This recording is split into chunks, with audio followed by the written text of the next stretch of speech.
Tá gravando? Tudo certo? Então, roda essa vinheta.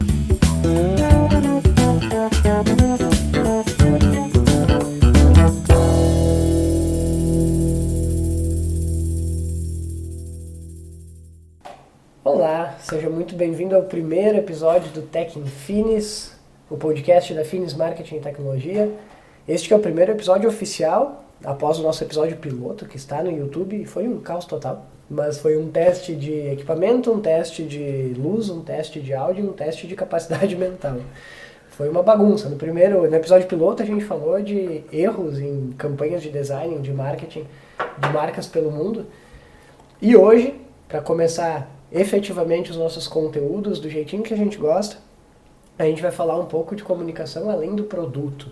Uma comunicação que humaniza, que abraça e que comunica a verdade e que a consequência disso é a venda e a estratégia. E para isso tem o meu grande irmão de caminhada, querido, abençoado, que eu posso chamar de Felipe Padilha, para ficar bem bonito, ou posso dizer só que é o Neno. Seja bem-vindo, meu querido. Olá a todos e olá o Neno. É uma alegria a gente poder falar sobre comunicação que vai além do produto, comunicação de valor, de fato, né? Então, para que vocês me conheçam, eu sou o Felipe Padilha, jornalista formado pela UX e pós-graduado em influência digital pela PUC, do Rio Grande do Sul. Desde 2015 eu tenho a Rua Comunicação, que foi aberta aí quase junto com a Finis Comunicação, e a gente então atua com produtos e projetos para a comunicação católica, tendo em vista clientes, né, de organizações religiosas, congregações, enfim, tendo como clientes mais fixos, né, diretamente, parceiros, a Diocese de Caxias do Sul, a Paróquia Santo Antônio de Bento Gonçalves, a Catedral Diocesana de Caxias do Sul, a Maestre Tecnologia também, nossa parceira. Então, a gente vai falar sobre o que a gente pensa de comunicação e como construir um pouco disso. É isso, a gente se conhece há bons mais de 15 anos, né? Boas vivências dentro da igreja, inclusive, né, Felipe? Dentro, fora da igreja. Eu brinco que se não fosse pela igreja, a gente não estaria onde estamos profissionalmente. Exatamente. E isso traz muito da essência que a gente carrega hoje, né? Que é o fato de, seja nos clientes religiosos, que é o foco principal da Rua, né? Ou nos clientes B2B, empresariais, enfim, que é o foco da Finis, comunicar de forma verdadeira, humanizada, né? E é isso que faz a comunicação funcionar, principalmente no mundo que a gente está hoje de automatização, robotização. Quanto mais a gente comunica a verdade e o que é humano, mais a coisa funciona. Né? Para mim, eu acho que, né, faz todo sentido aquilo que a gente estava indo a Porto Alegre nesses últimos dias e o Maurício olhou numa placa, né, de publicidade, a comunicação que o robô não faz, né? Aquilo que o robô não faz. Então, nós temos a inteligência artificial, nós temos tudo, temos também essas ferramentas que devem nos ajudar a organizar uma comunicação que flua melhor, um planejamento melhor, mas ela não deve ser o fim de tudo. Nós temos que pensar no humano, nós temos que pensar naquele que vai receber a comunicação, que vai receber a nossa campanha de comunicação. Eu tenho visto nos últimos tempos os cartazes dessas festas comunitárias nossas aí, Expo Bento, Festa da Uva e tal, está explorando muito a inteligência artificial nos rostos, nos personagens. Isso não fica legal. Gente é gente. Gente não é máquina. E por mais que a gente se assuste com a evolução rápida, né? Se a gente olha para 5 anos atrás, a gente não tinha nada do que tem hoje, exponencialmente esse crescimento da IA. Ontem mesmo, né, estávamos gravando em um cliente, nos nossos parceiros da Maestre em Porto Alegre, e eu comentava com eles, né? Tá muito longe ainda da IA ser algo passível de se tornar próximo realmente do humano, porque tem uma coisa que eu tenho muito forte, eu compartilho bastante contigo, né, Felipe? Que aí eu não tenho medo da IA porque ela nunca vai ser autêntica. Exato. Entende? Nunca uma ferramenta baseada em dados e em padrões vai conseguir cair de uma cadeira, espirrar no meio de uma gravação. Eu tô com uma sinusite desgraçada, daqui a pouco eu vou largar uma tosse sem fim aqui, e isso aí eu não faço. Então as atitudes realmente humanas, os sentimentos e as aspirações, cara, isso é nosso. E é uma coisa que, até puxando um gancho aqui, né, para o grande motivo da gente trazer esse assunto hoje, o Felipe esteve agora recentemente em Roma, no Jubileu dos Missionários Digitais. Né? Tá com um powerbank aqui o powerbank do evento. Do evento, né? Então esteve em Roma vivendo e representando, querendo ou não, com mais algumas pessoas, o Brasil nesse momento. E foi de um aprendizado sem fim, né? E eu acho que isso é o que tu me trouxe já, que eu acho que vale a pena a gente compartilhar com a galera, no sentido de que muita coisa que foi falado lá não é que a gente não faça. A gente coloca em prática. Nós aqui na Finis da Rua, a gente tem essa metodologia muito clara. Mas tem coisas que a gente precisa realmente tornar cultural, né? Como é que tu enxerga isso em relação ao que tu ouviste lá também, né? Isso. Sabe que a gente partilhava também, e uma das falas que mais me marcou, ou melhor, foram duas, né? Fora o Papa, né? Um padre chamado David McCallum, um padre americano, ele pediu que num primeiro momento a gente desligasse das telas e fizesse um exercício de 3 minutos pensando, olha, do momento que vocês acordaram até agora, isso já era metade da manhã, o que surpreendeu vocês? O que surpreendeu vocês nessas 4, 5 horas que vocês estão acordados? E para mim chamou a atenção esse sentido. A IA, quando a gente pensa a comunicação só como um produto, a gente replica, reproduz, mas a gente não consegue surpreender e não consegue se surpreender. Eu acho que a comunicação ela parte de uma coisa. Não adianta o Maurício produzir um vídeo, produzir um card, ou o Xandão aqui produzir fazer um layout de um site, se ele não se surpreender com aquilo que ele tem a capacidade de fazer e com aquilo que ele botou ali na tela. É o famoso brilho no olho, né? Exato. Tipo assim, cara, senão ficam simplesmente reproduzir algo. E a gente fala muito nessa questão quando a gente também conversa com parceiros, possíveis parceiros. Vamos pegar aqui um exemplo. Quando a gente vai fazer um site, nós não queremos entregar um site. Nós queremos entregar um projeto e um processo. Justamente para ajudar, eu falo aqui agora no mercado religioso, mais objetivamente, mas para ajudar as paróquias, as dioceses, a compreenderem o porquê de ter um site.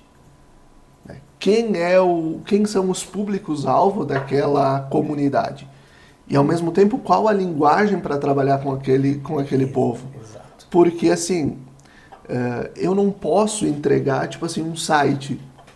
Eu não posso entregar o mesmo site que eu vou entregar aqui para a região de Caxias do Sul, para a Diocese de Caxias, entregar a mesma coisa que eu vou entregar para a Arquidiocese de Manaus. São realidades e o Brasil diferentes. É completamente continental e totalmente diferente um lado do outro. No Rio Grande do Sul, nós temos as diferenças culturais entre o sul do estado, aqui a serra. Enfim, nós precisamos ajudar também aqueles que são os responsáveis pela comunicação nas dioceses, na igreja, a compreender de que não basta você ter um site só. Não basta você ter uma arte bonita no Facebook ou no Instagram, sei lá. A gente precisa ter a capacidade de entender com quem a gente está falando, para quem a gente está falando. E eu lembro, mas tô monopolizando a palavra aqui, mas é só porque senão eu perco a linha do pensamento. Não é nada que eu já não saiba, então tá tudo certo.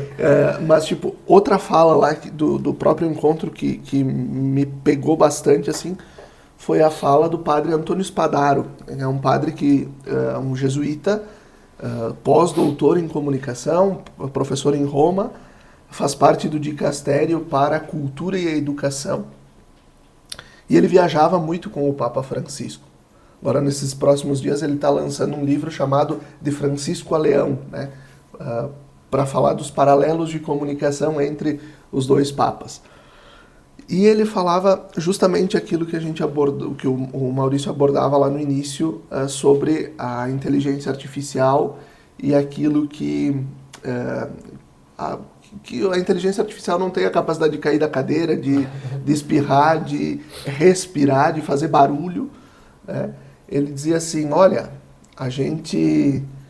ele contava assim, eu tenho uma conta do Gmail desde 2006.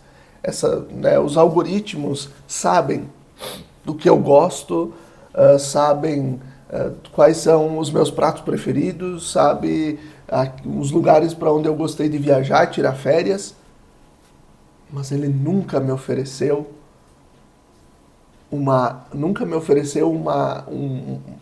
experiência justamente viva. Uhum. Nunca me ofereceu uma experiência... Não, ele indica coisas, ele sabe nos indicar coisas, mas ele nunca oferece algo palpável e de verdade. Né? Então, é nesse sentido. Quando a gente vai além do produto, a gente tem que ter aquilo que eu falava antes, a capacidade de nós nos surpreendermos com aquilo que a gente está criando, propondo, fazendo, e depois que aquilo que a gente criou, propôs e fez tenha sentido, né? Não é só produto, não é só dinheiro, gente. A comunicação, ela não tem que pensar só no financeiro. Isso é essencial, sabe? Eu gosto porque a gente, há tantos anos juntos, a gente já se compreende 100%. Até tu brincou, né? Tô monopolizando a palavra, mas eu gosto de ouvir. Porque, pegando como case essa relação, né, da estratégia com o humano. Recentemente a gente desenvolveu juntos, né, para a Diocese de Caxias, um planejamento estratégico comunicacional baseado em neuromarketing. Exato. Né, na minha pós-graduação na área de neurociência, e a gente foi lá e pegou toda a compreensão de comportamento do consumidor, de necessidades emocionais, sociais e funcionais, de gatilho mental, de copywriting, um monte de técnicas e metodologias que quando a gente olha para elas como uma coisa única, parece que a gente está falando só de venda. Mas no momento que a gente pega isso tudo, a metodologia, o estudo, a ciência, e aplica para que aquilo se torne algo e faça algo na vida das pessoas, aí o negócio funciona. Que é o que aconteceu. Então a gente mesclar as metodologias certas, o estudo certo, a compreensão, que é o que tu comentaste, né? Eu brinco quando eu ministro cursos, né, na UX, enfim, na área de marketing, eu digo para os alunos, como é que tu vai escrever uma carta de amor sem saber para quem que é? Eu preciso saber para quem eu estou falando, para saber que linguagem eu vou usar e o que eu quero dizer. É impossível a gente fazer uma carta endereçada a ninguém, né? Isso é a essência do marketing. Primeiro eu preciso saber quem, o que esse público tem interesse, o que esse público principalmente anseia emocionalmente. Porque quem fala para todo mundo não fala para ninguém. Não fala para ninguém. Então essa compreensão, essa microsegmentação de público, ela é essencial em qualquer área. E aí tu trouxe a questão dos sites, por exemplo, né? Fazendo um paralelo muito interessante aqui. Nos últimos poucos dias aqui na Finis, a gente recebeu algumas procuras de orçamento, projetos, enfim, que chegaram através do rodapé do site do Esporte Clube Juventude, que foi um dos belíssimos projetos que a gente fez nos últimos meses agora. Cara, isso é muito legal. Por quê? Porque ali foi um dos projetos ícone que brilhou o olho, né? O Xandão tá operando aqui o OBS pra gente gravar e tá ali. O layout foi a missão dele. E brilhou o olho quando a gente olhou. E o fato de ter brilhado o nosso olho, da gente estar se surpreendendo com o projeto até agora, está gerando venda, está gerando resultado. Mas é uma consequência. Então é muito legal. Chega o cliente e fala, eu encontrei vocês no rodapé do site da Juventude porque eu entrei no site, achei incrível e a partir dali eu fui ver quem era. Entrei no Instagram da agência e te vi. E eu fiz um curso contigo e achei a tua linguagem muito legal. Isso não existe marketing voltado a produto que faça. Exatamente. Entende? Então é o humano em jogo, né? E eu acho que aqui a gente tem algo muito, muito elementar, assim. Como eu falava antes, você vender algo para alguém aqui do Rio Grande do Sul e vender algo para Manaus é totalmente diferente. É totalmente diferente. Ao mesmo tempo, pegando aqui o segmento religioso, a forma da igreja é a mesma, né? A igreja, o seu rito é o mesmo, mas o povo que a compõe é diferente. E o que esse povo anseia? As demandas daquele povo. E aqui eu volto para aquilo que tu pontuou sobre o planejamento estratégico de comunicação que a gente fez aqui para a Diocese, que é algo planejado para... Então, nós temos ali... Foi feita toda a questão de justamente reconhecer quem é o público-alvo por meio aquilo que as palavras-chave que engajam, né, o processo todo, enfim. Mas a parte final justamente foi aquilo de pensar ações para contemplar tudo aquilo que a gente fez. Na igreja a gente conhece como o processo ver, julgar e agir, né? Todo aquele estudo. E é um projeto que ele tem no mínimo 4 anos de execução. Ou seja, a gente tem que ter noção de que as coisas têm que ser um processo. De que se alguém está propondo algo,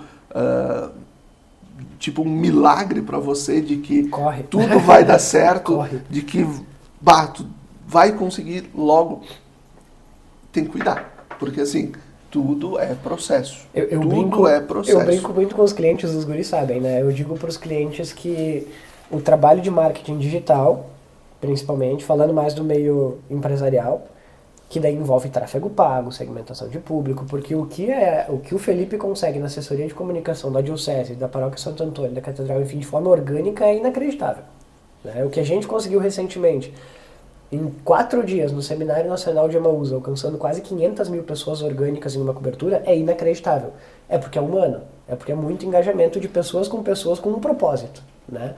Mas quando a gente fala de empresarial, eu sempre digo para os clientes assim, lá na reunião, antes de fechar negócio, para que a gente já tenha uma clareza do que vai ser entregue, né? Interpretem a agência como um Uber. A gente vai pegar a pessoa certa, no lugar certo, e vai te entregar ela lá no teu negócio. Lá na porta do teu negócio. Interpreta essa porta, como site, como WhatsApp. Larguei ela para ti. Mas aí isso não é a garantia de venda.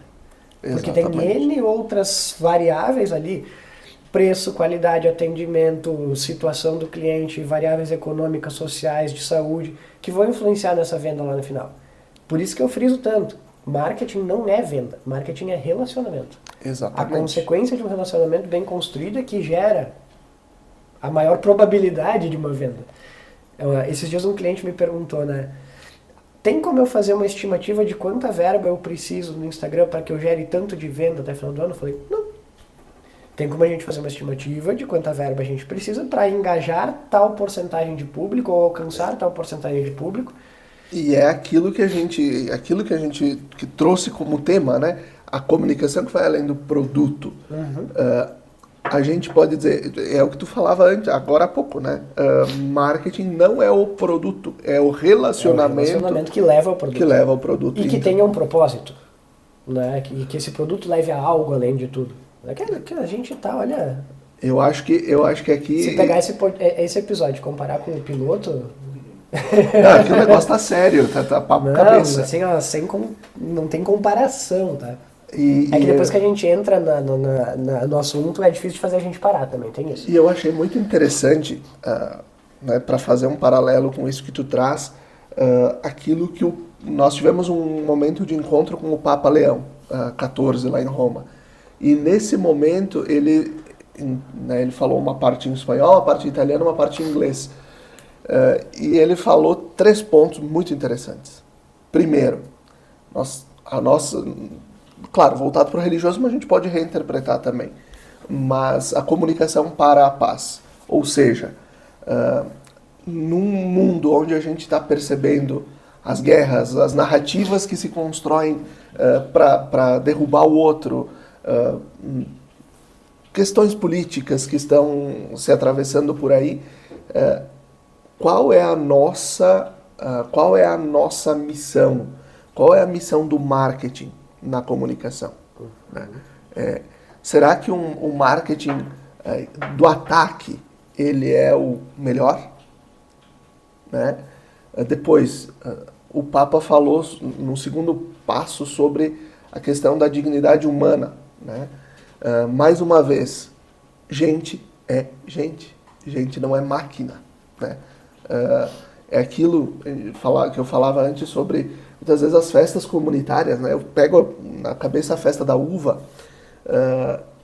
Gente, a colonização italiana há 150 anos foi feita com o sofrimento das pessoas. Exato. As pessoas vieram para cá com a esperança de que tinha tudo e não tinha nada, e eles tiveram que construir tudo do zero, né?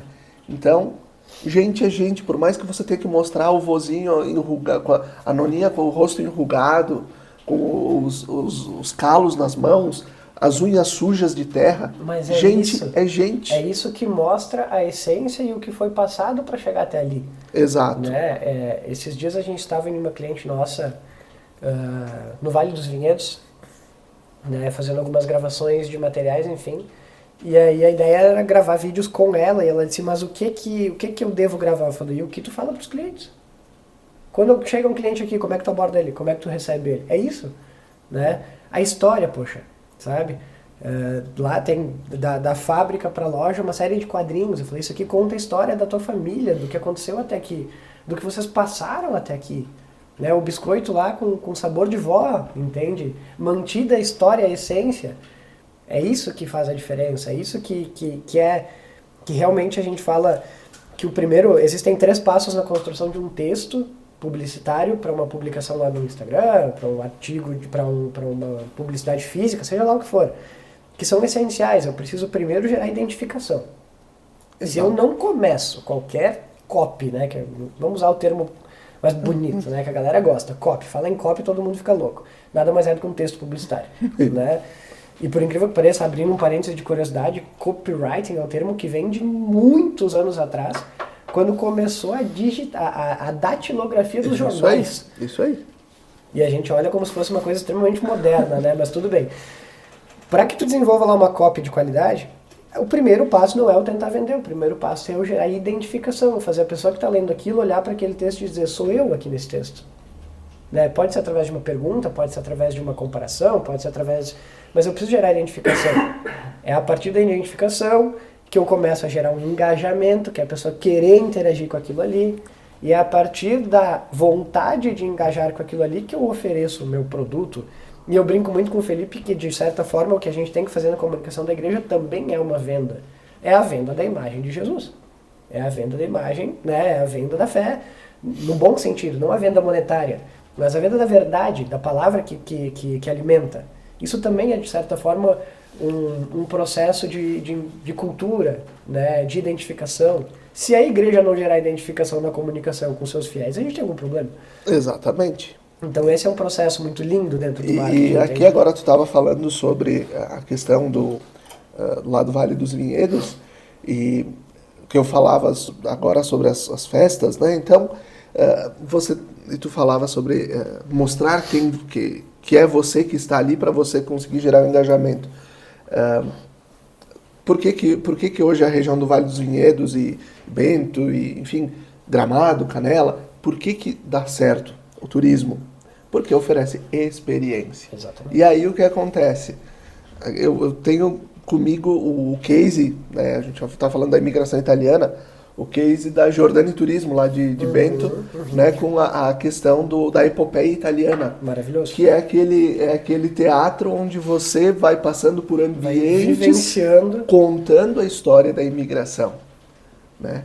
E os atores estão vestidos como estavam os imigrantes lá há 150 anos, né? Ainda tem réplicas de malas, parece que tem um cheiro do navio que, sei lá, trouxe eles em terceira classe lá. Imersão, né? E ao mesmo tempo você tem a Maria Fumaça que te leva numa experiência de como foi a questão férrea aqui na região, que trouxe o desenvolvimento para essa região aqui. Foi a partir da chegada do trem que o desenvolvimento chegou. E aí você tem grupos italianos, grupos de música gaúcha, que vão passando nos vagões e fazendo animação e tudo. Então você promove uma experiência e que vai, sei lá, o um dos tiozinhos lá do grupo italiano vai puxar alguém que está sentado ali para dançar. Então você vai permitindo essa experiência, né? E eu acho que está aí, né? Essa é a essência. A gente fala muito atualmente também na imersão, falando muito do ambiente digital, né? E nada mais é a imersão no ambiente digital como a gente tentar tornar ele o menos digital possível. Já parou para pensar nisso que imersão, né? Publicações imersivas, sistemas imersivos são tentativas de tornar o ambiente digital o mais físico e humano possível. Isso aí. Ou seja, esses tempos eu estava dando uma entrevista no podcast aqui de Caxias, dos guris do Braducast, e eu falei uma frase que em um corte né, do podcast acabou viralizando lá, que foi, na minha concepção, de 10 anos de agência, de muito mais do que isso, vivendo a comunicação, o futuro do marketing é totalmente o contrário do que se enxerga hoje a nível de padronização. Porque, pensa comigo, as coisas são muito cíclicas no mundo. Exato. Né? E no momento que a gente está vivendo, onde tudo é tão digitalizado, automatizado, e as pessoas postam publicações lá no Instagram sem nem tirar se você quiser o texto mais genérico, mais coloquial, pode me pedir, que vem diretamente do ChatGPT com travessões e estrelinhas, quem que está se diferenciando? Quem pega na mão, quem vai para uma reunião presencial, quem serve um café, quem dá um abraço. Então, para mim, o futuro do marketing é, ciclicamente, humanização. E, ao mesmo tempo, eu acho que é nisso que também a comunicação como um todo, e aqui eu trago a questão institucional, a questão jornalística também do esquema, tem que aprender do marketing, que o marketing justamente ele pensa antes as coisas, é algo pensado, e é aquilo que falamos sobre o projeto de planejamento estratégico. Por quê? Porque nós corremos o risco, e eu falo isso enquanto jornalista, de você correr para apagar incêndio, né? Então, acordar para pensar o que postar. Isso. Então e às vezes é a rotina que não deixa você conseguir construir isso. Mas ao mesmo tempo, e falo isso enquanto igreja, nós precisamos que a igreja ela corra à frente nas pautas e não vá apagar incêndio, né, somente quando dá problema. Perfeito. Mas que ela seja promotora, né, que ela mostre as pautas boas que ela tem, né? Eu cometo um erro teológico, mas as pessoas entendem quando eu falo uma frase nos encontros e nas palestras, enfim. Se nós permitimos que só apareçam as coisas ruins, os pecados que são da humanidade, das pessoas que formam a igreja, nós estamos deixando Jesus na cruz. Estamos comunicando um Jesus morto. Agora, se nós permitimos que tudo aquilo que a igreja faz de bem, e eu não estou agora não pegando só a igreja, né, mas qualquer instituição, que ela vai ter suas limitações, os seus problemas, mas se nós permitimos que o que é de melhor, né, você tem a Igreja Católica como a instituição mais caridosa do mundo, que faz tanta coisa por tanta gente, né? Se você deixa que esses sinais de vida apareçam, bom, aí você comunica um Jesus que nós acreditamos que ressuscitou dos mortos. Então, é um pouco fazer essa virada de chave, né? Ser o propositivo e não só aquele que vai apagar incêndios. E isso me leva a ter outra certeza, né? Enquanto a gente só pensar redes sociais enquanto igreja, achar que um post vai resolver o problema, a gente acaba só fazendo fumaça, né?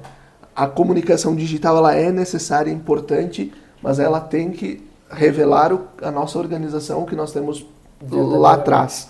Ou seja, a nossa comunicação, a nossa organização institucional, ela tem que existir, nós temos que mostrar essa organização institucional. E aí volta de novo a questão do site. Isso. Aí volta de novo a questão de você ter um planejamento estratégico. De uma boa identidade visual. Uma identidade visual. Por incrível que pareça, a questão visual e o layout, o design, a gente falou um pouco disso no nosso episódio piloto lá, né, Xandão? Mas a identidade visual, ela é vou fazer uma brincadeira teológica, ela é o querigma. Ela é o primeiro anúncio da marca, entende? Eu nunca vi a Rua, eu nunca vi a Finis. Beleza, aquela primeira visualização que eu tenho já me traz, já me reflete em algo. E o que eu preciso refletir nessa identidade? Ali é a porta de entrada. O site é o local onde a pessoa tem que sair sem dúvida de nada. A organização e hierarquia de conteúdo, o que o cara tem que ver, o que ele tem que sentir, o que eu faço, o que eu não faço, tem que estar tudo ali, organizado. Exato. E aí tua fala é perfeita. É um pecado eu entregar um template, eu entregar um padrão para uma diocese de Caxias, para uma diocese do Rio de Janeiro, para uma diocese de Manaus, para uma empresa. Cara, são realidades, são anseios e são linguagens totalmente diferentes. Particularidades. E aqui vem uma questão bem agora, produto mesmo. Na Finis a gente desenvolve cada botão de cada site. Exato. Dá mais trabalho? Dá menos rentabilidade? Sim. Mas não é tudo baseado no dinheiro, é tudo baseado na continuidade. Entende? Exato. Então é tudo baseado em uma confiabilidade. E tá aqui quem faz os sites que a Rua intermedia, então... Então tá tudo aqui em casa, entendeu? Cara, maravilhoso. Eu acredito que a gente tá em 30 minutos. 30 minutos exatos. A gente é fera demais. Não falta conteúdo, né? Não, se fosse ficar mais uma hora, teria conteúdo para ficar falando. Mas o lado bom é o seguinte, esse é o primeiro episódio efetivamente construído aqui do Tech Infinis. Cara, rápido. Por que desse nome maluco, tá? Eu postei uma story antes falando do que ia estar no ar o primeiro episódio e o meu grandíssimo amigo Misa Montana, ele me falou, graças a Deus, um nome fácil de escrever e fácil de falar, né? Da onde que vem esse nome, senhor Misael Montana? A gente protelou por muito tempo esse podcast. Era pra ele ter acontecido há muito tempo. Mas até que, enfim, ele aconteceu. Pegou? Então tá. O podcast da Finis e da Rua, querendo ou não, a gente vai se ajudando. A gente tá junto e acabou. Ele é um projeto que surgiu porque a gente é inquieto. A gente não quer simplesmente...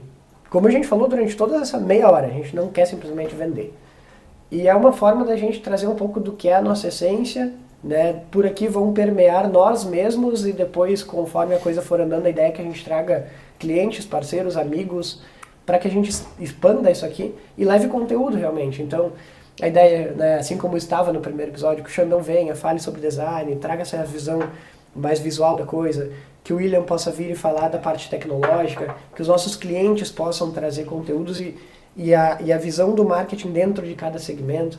Mas é um espaço para a gente bater papo, conversar, tirar uma horinha na semana que não atrapalha nenhuma demanda, mas bem pelo contrário, muitas vezes é daqui que saem as grandes ideias, né? Para levar para vocês também um pouco de conteúdo inteligente e profundo, porque a gente está cansado de conteúdo raso. Acho que essa é a essência. É isso aí. Este episódio vai para o YouTube e os cortes desse episódio vão para o Instagram, tanto da Finis quanto da Rua. A gente posta lá em Collab para ficar bem bonitinho. Então fica ligado que logo mais a gente vai começar a publicar esses cortes. Cara, Felipe, nem vou te agradecer porque tu tá em casa. Então, eu já tô aqui, né? Tá no trabalho, não tá fazendo nada mais que obrigação. Então, obrigado, cara. É bom a gente estar junto e poder ter a certeza de que a gente segue juntos. E projetos novos que vem aí. Fica ligado. Gente, fiquem bem, fiquem com Deus. E esse foi o primeiro episódio do Tech Infinis. Roda a vinheta.